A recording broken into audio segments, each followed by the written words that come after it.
I think that there are so many people like us that start out into politics like really excited. I'd never cared about politics, Right. even with Obama. Like I was happy he won. I felt that moment. I didn't vote for him either Right. time. You know what I mean? Like I just didn't. I I didn't did. care enough about politics.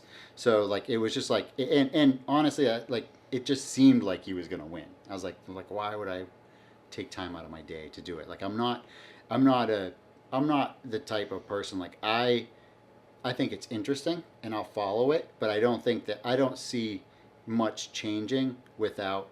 I think every problem that we argue about in society culturally that gets people out in voting are props used to keep us fighting over and voting over Shit that those doesn't issues matter, right. that have nothing to do with like The real money shit. in politics and and like so if I was a massive corporation and I was contributing to a campaign to campaigns and my primary goal was to make sure that I had influence over regulations that impacted me and court rulings and judges and tax loopholes and stuff like that. I would pick people that were friendly to me in those areas, and but very very polarizing on cultural issues. So my company might find a way to donate to both sides. One, abortion is never okay. It doesn't matter if you're raped or whatever, and Great. and then on the I would other consider side, that banana. abortion should be perfectly legal up to 10 years old. You know what I mean? So I'm going to pick the two polar opposites, right? Okay, You yeah, get I 10 got years that. to decide whether or not you like this Jesus kid. But no. I mean- but the most extreme that they can find. I don't know. So, Did like, they raise the right- child support this month?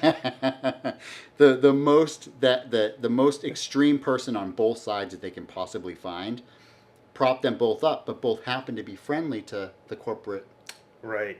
So And like then- so now you got two polarizing people to vote for, and it keeps us fighting, and neither side really wants to do anything about it. So like on the abortion issue, it's going to be a massive problem if the Democrats codify Roe v. Wade, because they can't run on that anymore. Like look how much they won the midterms when they should have got slaughtered. Every poll said that the Democrats were going to get slaughtered in the midterms, and they didn't. Why? Mostly abortion. People came out in droves over the abortion issue. It was fresh in people's minds. They're not going to have that boost anymore if they definitively win the abortion question. Right. So it's prudent for both sides, the Republicans and like the Republicans were kind of like the dog that caught the car or whatever that expression is, like Right. like what do you do with it once you catch it? I don't think that they ever really thought it was going to happen. Republicans knew it was going to be a bad thing. Trump said almost immediately, "This is bad. This is going to be bad for us." And so, and Democrats obviously jumped all over it. Now they can run for the next 20, 30 years on like, oh, if you don't vote for us, then you're going to lose More abortion rights. Right. More rights. Yeah. And what doesn't happen. So we're not able to have a conversation about economics or Any things of that those actually matter. Right. The things So- that will affect us on a day-to-day basis that not for nothing, like the reason that he won, what I believe is the reason he won and why he won by a landslide, quality of life. Like you can say this, you can say that issue, this issue, fucking every issue, every marginalized group, all that shit. But the quality of life of every person has gone down, especially children. And that you can't fuck with. People don't fuck around, you know what I mean? With their kids or the youth. The youth, you can't really fucking lie to them, I have, we're in a progressive state, man. The young people that I know in my family are all progressive people.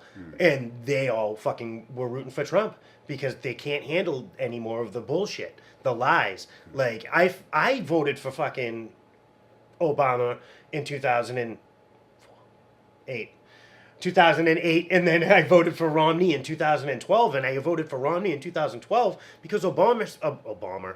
Obama. Good fucking name. A little Freudian slip there, But like I had voted for Obama because of the fucking 2 endless wars that we were involved in, and the fact that he not only didn't end those, but continued to fund them and make them even worse. And then there's drones now, and like they're spying on us even more. Like he leaned into that Patriot Act shit, and like. All he's doing is promising healthcare, and his whole entire healthcare thing is based upon Mitt Romney, who's the fucking guy he's going against. So I'm like, well, you didn't do what you said you were going to do, and what you say you're going to do now, this guy's already done. Why wouldn't I vote for this guy now? So I've always kind of been an independent. Like, I'll, it's funny, like, I hate the fucking stupid cliches, but like, liberal in the streets, fucking conservative in the sheets. Like, I want values in my home, but yeah, I also want to fucking see people helped, because I've been there, you know what I mean? Yeah. People do need help.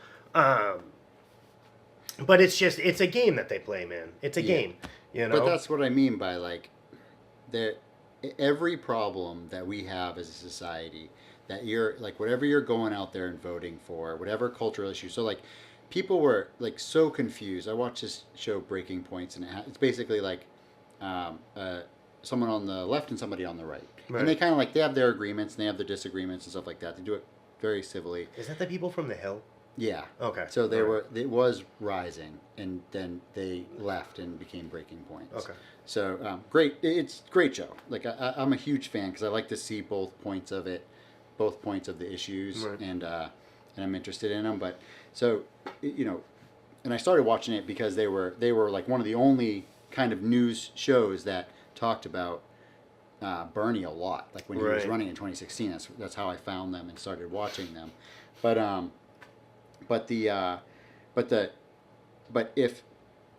if you believe that money in politics is the issue that causes all of the other problems, and we're not really going to be able to ever do anything about those problems if the moneyed interests are incentivized to keep those problems on the table, so we don't pay attention to inflation and greed taking over, and the cup never spilleth over, with the whole Reagan theory on trickle-down economics. Exactly. It never trickled down. The cup just got bigger and bigger.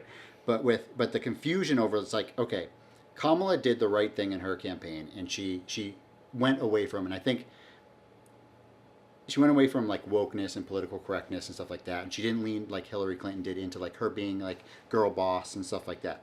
Great, like 100% right move. Like, I think that's a massive reason that we're going, like, there's a battle right now going on between like wokeness, political correctness, like the whole red pill movement. Right. All of that is going on right now, and I think it impacted the election because there's no real option for getting money out of politics. Trump isn't going to do it. He likes that he can buy out politicians. Like, as a person who does that and has admitted to buying off the Clintons when he was running in 2016, right? So then on the other side of it, there is where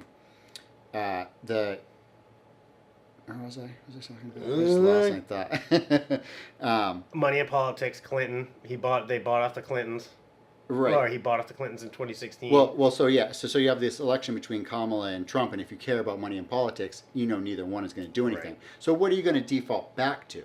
Right. So like, and if your main concern outside of that, or maybe your main concern, top concern, is political correctness, and the left has gone too far, and transgender people in sports and things like that, women's sports. If your top concern is that, who do you think is going? Do you think, because Kamala didn't have any ads like we should let trans people in sports and stuff like that, that people are just going to be like, oh, she didn't run any ads like that, so she must be the candidate that's for me when it comes to like me caring about these like red pill right wing issues? No, obviously you're going to assume that she's the DEI candidate and vote for Trump, right? Because she's on the left, not because she's a woman of color.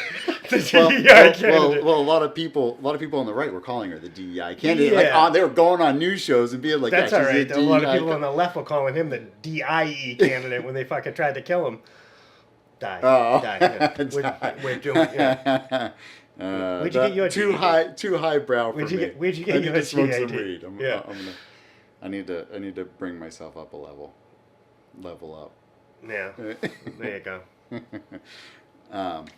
But that's, I don't know. That's my thought on it. Like, I think it was a huge waste. But I was never confused about like, oh, she didn't run on DEI. Like, she didn't run on DEI topics. She didn't run on political correctness or wokeness. She completely stepped away from it. Well, yeah, but she also didn't, like, if you have to assume who's going to be anti DEI. Like, there's only one obvious candidate, right? Yeah. Like, it's not going to be Kamala. No. Right?